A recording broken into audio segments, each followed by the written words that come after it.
कौन है जो तुम्हारा रास्ता रोके? किसको मिला है ये अधिकार? उखड़ जाते हैं पर्वत के पांव जब तुम भरते हो हुंकार। धराए धरा जो असंभव को संभव करे वो विधाता है तू। और राजा धर्म से जो लड़े सारे दम से वो तेज तुझ में भरा।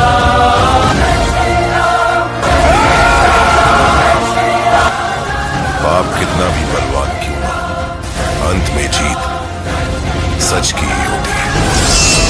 भारत माता की। गुरुजी, मैसेज मैंने भेजा था आपको।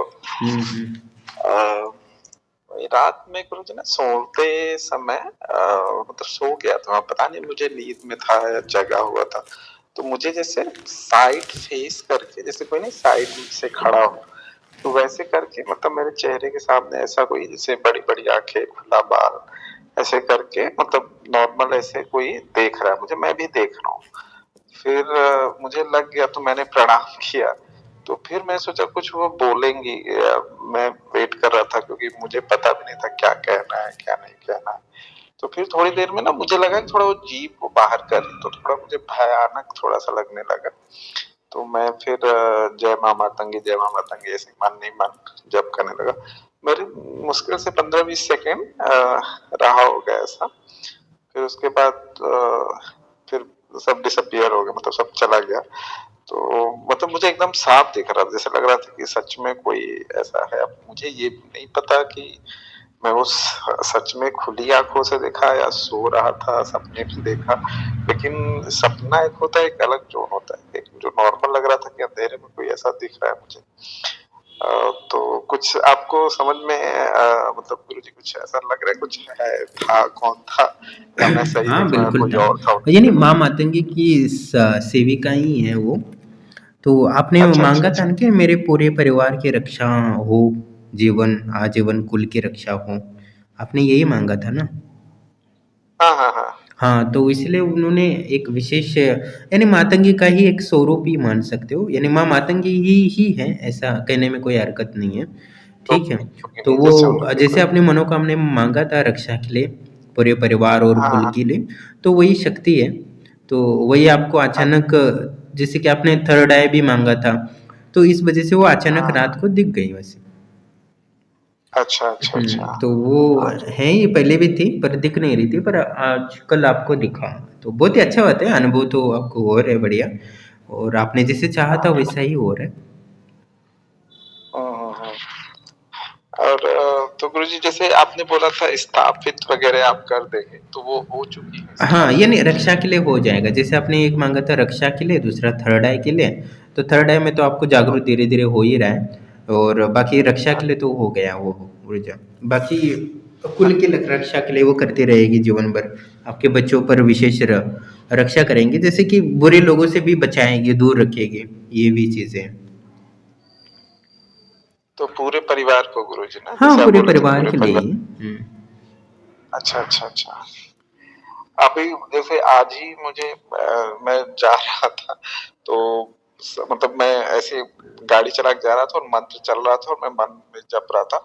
अचानक एक बच्चा, मतलब मेरे हिसाब से गाड़ी के सामने 10 फीट के अंदर बॉल उसका है, फिर वो दौड़ता हुआ, उस सडन में मैंने ब्रेक, मतलब 10, अगर 1 सेकेंड या 2 सेकेंड, 1 सेकेंड में देरी हुआ होता तो वो बच्चा मेरे गाड़ी के अंदर आ गया होता, है ना? तो मतलब मैं वो मंत्र जप रहा था तो मुझे लगा कुछ न कुछ उन्हीं की शक्ति है, क्योंकि अचानक ही, क्योंकि मेरा मन भी मंत्र में ही था, गाड़ी चला रहा था बट मंत्र में ही था, और अचानक तुरंत पैर दब गया। जैसे बॉल ऐसा था कि इतना तेजी से आया, पहले बॉल आया बच्चे का, फिर वो दौड़ते हुए सड़क पे आया। तो बॉल पहले मुझे देखा, तो जब तक आया तब तक वो गाड़ी के पास आ गया था। मैंने कहा सही बचा लिया माता जी ने, नहीं तो अभी तो आज हो गया होता कांड बहुत बुरा। आज ही की बात है गुरुजी, ये वाला जो बताया मैंने, आज रात का ये, और अब ये जो बच्चे वाला सामने आ गया गाड़ी चलाते वक्त, वो बहुत ही, वो भी बड़ा भयानक था। मैंने लगा यार वो ऐसा ना हो अंदर आ गया उधर, गाड़ी के सामने बच्चा था खेलता हुआ, बॉल पे लो दौड़ के तुरंत वो आ गया उधर सड़क पे। नहीं, माँ की कृपा है, वो ऐसी घटनाओं में कभी कभी पिछले जन्मों का भी होता है ना, तो वो ये अनजाने में भी फंस जाता है ऐसी चीज़ों में। तो इसीलिए तो हमारी देवी शक्तियाँ होती हैं वो बचाने के लिए, कि प्रकृति से कि आपके हक की बात बोलती है, आपके लिए लड़ती है, तो वो अपनी देवी शक्तियाँ ही होती है, ऐसा है।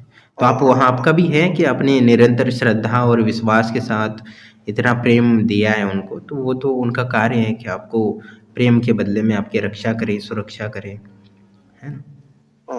उनकी भी जिम्मेदारी बनती है। और गुरुजी थोड़ा सा ना, मैं अभी हम लोग मैं जैसे पता नहीं अभी कितना सही, जैसे मैं वैसे ही लोन के लिए, होम लोन के लिए इधर अप्लाई किया हुआ था। तो थोड़ा कुछ अप्लाई किया, जैसे मॉर्गेज एडवाइजर, जैसे हम लोग के यहाँ वो नहीं दलाल दलाल नॉट राइट, बट हाँ जैसे, तो वो क्या करते हैं, सभी बैंकों से डील करते हैं, फिर जो जो अच्छा डील रहता है वो आपके पास लाते हैं लोन के लिए। तो मैंने जो है कि उनको दे दिया। तो फिर कुछ जैसे कोविड के टाइम में ना, जैसे हम लोग फंस गए थे इंडिया में, और मेरी वाइफ भी फंस गई थी 1 साल, तो हम लोग का बिजनेस और उनका जॉब सब खत्म हो चुका था उस टाइम पे। तो कुछ डेप्ट वगैरह उस टाइम पे जो भी था, कुछ कहीं क्रेडिट कार्ड वगैरह का डेप्ट जाने में वो रह गया था।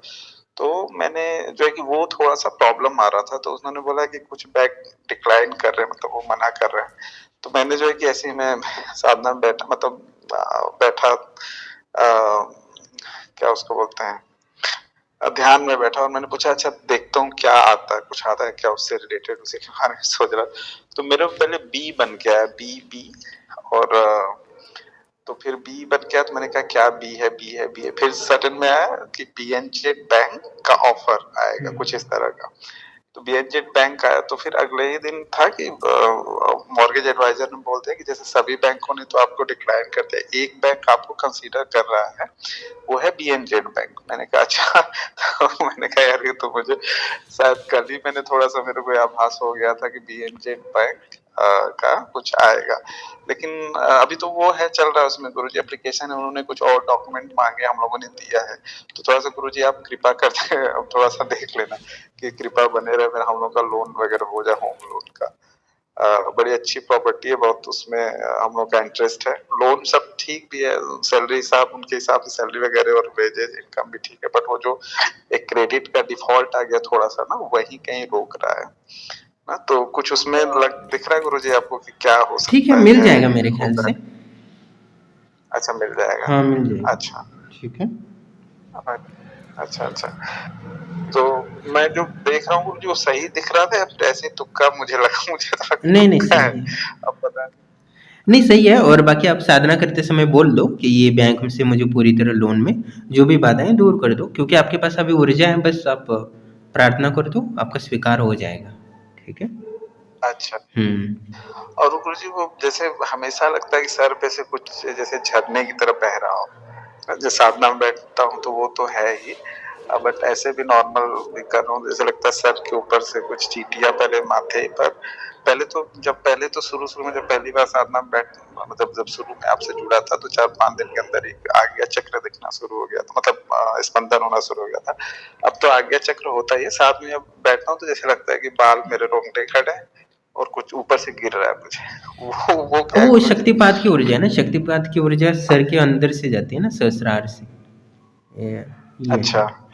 तो वो होता रहेगा कुछ और दिन, क्योंकि आपने शक्तिपात ही ऊर्जा ली है ना, उसी के द्वारा आपका वो ऊर्जा आपके रक्षा के लिए, और देवी की ऊर्जा वो आपके शरीर में ही जाएगी ना।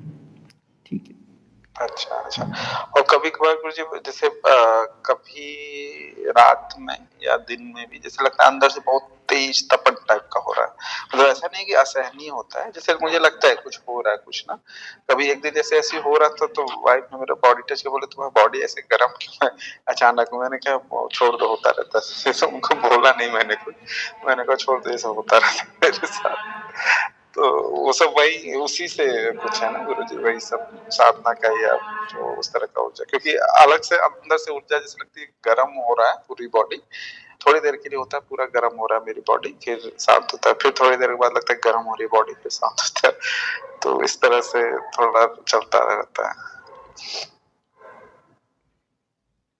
नहीं, हमारे जो चक्र होते हैं ना वो भी जागृत करती है ना शक्तियाँ। ठीक है। जैसे जैसे आध्यात्मिक ऊर्जा बढ़ेगी वैसे चक्र जागृत हो जाएंगे आपके भाग्य की। तो कुंडलिनी शक्ति भी बढ़ अच्छा जाएगी आपकी। ऊर्जा पूरी तरह जागृत हो जाएगी। तो ये तो स्वाभाविक है, उष्णता होती है, तो इसीलिए तो योगी हिमालय वगैरह जाते थे ठंडा अवस्था में कि ऊर्जा को सही से अच्छा। मैनेज कर सके। ओह, अच्छा अच्छा अच्छा। हम्म। तो मतलब मेरा मुझे कुछ ऐसा अभी कुछ जैसे इसमें कोई परेशान या कुछ कुछ ज्यादा करने की जरूरत नहीं है ना, नहीं नहीं जैसे नहीं, बस नॉर्मल आपको चल मैंने रहा बोला है। था कि ये प्राणायाम करो और सूर्य नमस्कार करो, वो कंटिन्यू रखो हाँ बस। ठीक है। वही थोड़ा सा कर, मतलब था छूट क्या अभी थोड़ा सा आलस होता है नहीं कि करना है सुबह। उसमें बस। हाँ गुरुजी, सुबह इतना बिजी हो जाता है अपना ना, तो सोचता हूँ ये सब चीजें शुरू में करूँ। अभी शुरू में क्या होता है, सुबह उठते ही अच्छा बस कोई बात भागी नहीं, अभी दौड़ी ऐसा करो ना, आप सोने से पहले सूर्य नमस्कार और प्राणायाम करके सो जाओ, बस काफी है। ठीक है। अच्छा अच्छा। नहीं ठीक है, मैं वो करूंगा। मैं वही सोच रहा था कि कुछ ना कुछ प्राणायाम बढ़ाना है मुझे। तो भी थोड़ा सा अच्छा रहेगा, क्योंकि दिन में समय, सुबह समय नहीं मिल पाता, तो दिन भर मैं कुछ ना कुछ खाते पीते रहता हूँ, तो उस टाइम में प्राणायाम हो नहीं पाता। पहले मैं काफी करता था, जैसे ज्यादा कुछ नहीं, अनुलोम विलोम और कपाल भाती वगैरह करता था। अभी तो बंद हो गया। अभी फिर से स्टार्ट करना, बॉडी भी थोड़ी मेरी भूल रही है अभी। ज्यादा बैठ के दौड़म भागी और दिमाग वाला काम ही चल रहा है। बिजनेस से रिलेटेड बस कुछ ना कुछ कंप्यूटर पे बैठे बैठे करना सब कुछ रहता है। तो और गुरुजी वो थोड़ा सा लोन का एक बार फिर से देख लीजिएगा, कुछ अगर सकी हो जाए थोड़ा सा क्योंकि हम लोग बहुत एक्साइटेड हैं। मेरी वाइफ अभी नेक्स्ट मंथ इंडिया जा रही है। अच्छा गुरुजी, हाँ एक चीज और था, मैं जनवरी में आऊंगा और आपसे मिलूंगा जरूर गुरुजी।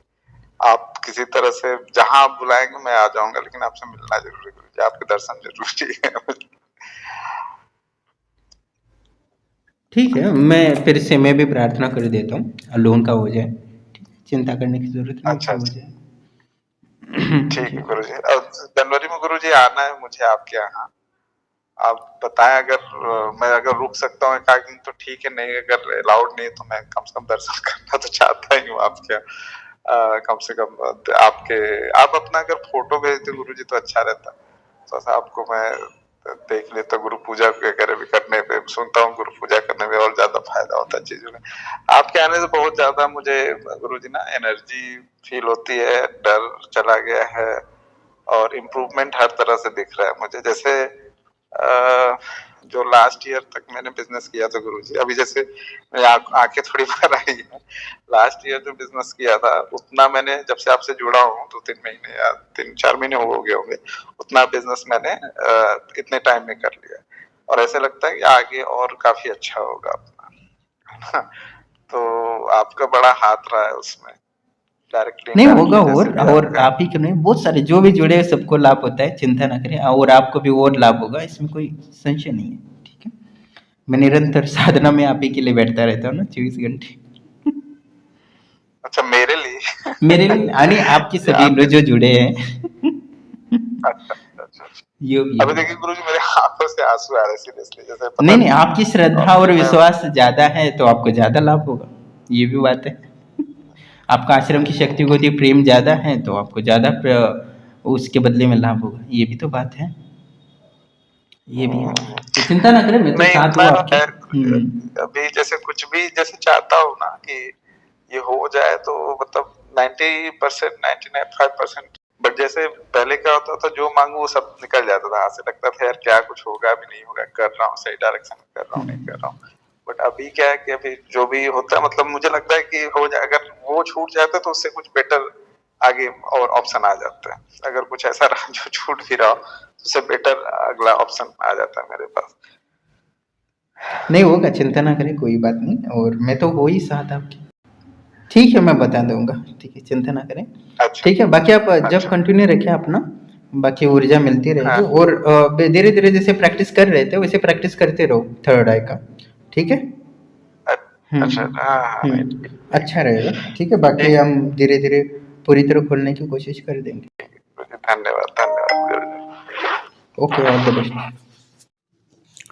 प्रणाम दोस्तों, जैसे कि आप ऑडियो सुन रहे थे और माँ मातंगी की साधना के माध्यम से उनको बड़ी बड़ी मुसीबत से बच भी गए हैं, साथ ही उनको बिजनेस में जो प्रॉफिट चाहिए था उसके जितना चाहते थे उससे ज़्यादा ही उनको लाभ हुआ है बिजनेस के बाद, और बिजनेस की ग्रोथ भी बढ़िया हुई है, और बाकी उनको आध्यात्मिक अनुभव भी हो रहे हैं। तो जीवन में आध्यात्मिक और बौद्धिक उन्नति दोनों साथ-साथ होए तो ही जीवन सफल माना जा सकता है।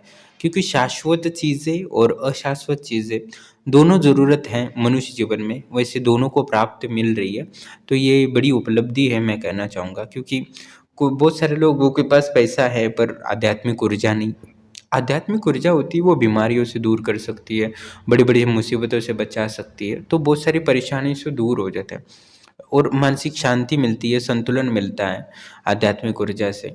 बहुत सारे लोग देखता हूँ जिनके पास बहुत सारा पैसा है पर उनके मन में स्थिरता नहीं है, ना विश्वास है जीवन के प्रति, जो आत्मविश्वास होना चाहिए, जो शांति होना चाहिए, जो संतुष्टि अनुभव होना चाहिए, वो नहीं है।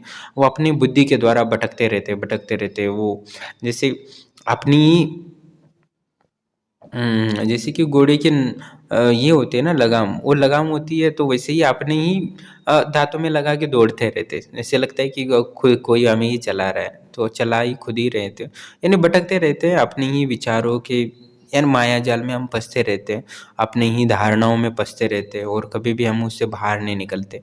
और अंतिमतः जब हम बुड्ढे हो जाते हैं तब आप खाली हाथ महसूस करते हैं। इसलिए आध्यात्मिक और भौतिक दोनों आप आगे बढ़ेंगे तो निश्चित ही आपको जीवन में सफलता प्राप्त होगी और जीवन में सुख और शांति महसूस करेंगे और अंतिम समय में आपको एहसास होगा कि मैंने आध्यात्मिक और भौतिक जीवन में दोनों सफलता प्राप्त की है और मेरा ये जीवन व्यर्थ नहीं गया। तो बहुत सारे लोग जो आध्यात्मिक से जुड़े होते हैं उनको भी कुछ मिलता नहीं है, तो वो भी जीवन को व्यर्थ समझते हैं अंतिम समय में, और अंतिम समय में जो संतुष्ट और खुश रहता है उसको जीवन में लाभ होता है। बहुत सारे लोग देखा है जिन्होंने बहुत सारा पैसा कमाया पर अंतिमतः जो परिवार वाले हैं ना उनको समय भी नहीं दे पाते हैं, उनके पास वो प्रेम मिलना चाहिए वो नहीं मिलता। वो अपने माता-पिता के प्रति इतना आकर्षित नहीं होते और जितने अपने बच्चों को आकर्षित कर सकते हैं उतना नहीं कर पाते। जो आध्यात्मिक साधक होता है या अपने जीवन को आध्यात्मिक और भौतिक दोनों को संतुलित रखता है, तो निश्चित ही उनके परिवार वाले उनको बहुत आकर्षित रहते हैं और उनका बहुत ख़्याल रखते हैं। मैं देख के हैरान रहता हूँ कि इनके परिवार वो इतने आध्यात्मिक है और परिवार में इतना अच्छा माहौल है और मैं हैरान हो जाता हूँ कि कलयुग में जी रहा हूँ क्या ऐसे देखकर। तो मैं वो जो लोगों को यही कहना चाहूँगा कि आप भौतिक प्रयास कर रहे हो वो ज़रूरी है, इसमें कोई संशय नहीं है, पर आपको आध्यात्म को भी आगे बढ़ना है। जैसे ये साधक है आध्यात्मिक और भौतिक दोनों पे आगे बढ़ रहे हैं समतल पे, आध्यात्मिक अनुभव भी नित्य कर रहे हैं और भौतिक सफलता भी प्राप्त कर रहे हैं। तो मैं चाहता यही हूँ कि मेरा उद्देश्य भी यही है कि हर व्यक्ति को आध्यात्मिक अनुभव कराऊँ और अंतिमतः वो परमात्मा का एहसास करके शांति को अनुभव करे, आनंद को प्राप्त हो। और भौतिक जो जीवन है वो तो अपने परिवार के लिए आनंद में बिताते रहे, अपने आनंद आत्मानंद को प्राप्त हो, यही मैं चाहता हूँ और वही मेरा प्रयास है। तो जो आश्रम से जुड़ना चाहते हैं वो व्हाट्सएप पे अपना संपर्क कर सकते हैं और जो साधना वगैरह करना चाहते हैं वो भी आश्रम से जुड़ सकते हैं, जिससे आध्यात्मिक और भौतिक उनको उन्नति हो, यही मैं चाहता हूँ। और आश्रम के लिए मैं निरंतर प्रयास करता ही रहता हूँ और 24 घंटे में आश्रम से जुड़े लोगों के लिए अवेलेबल रहता हूँ। ये बहुत बड़ी बात है, ऐसा कोई नहीं होता ऐसी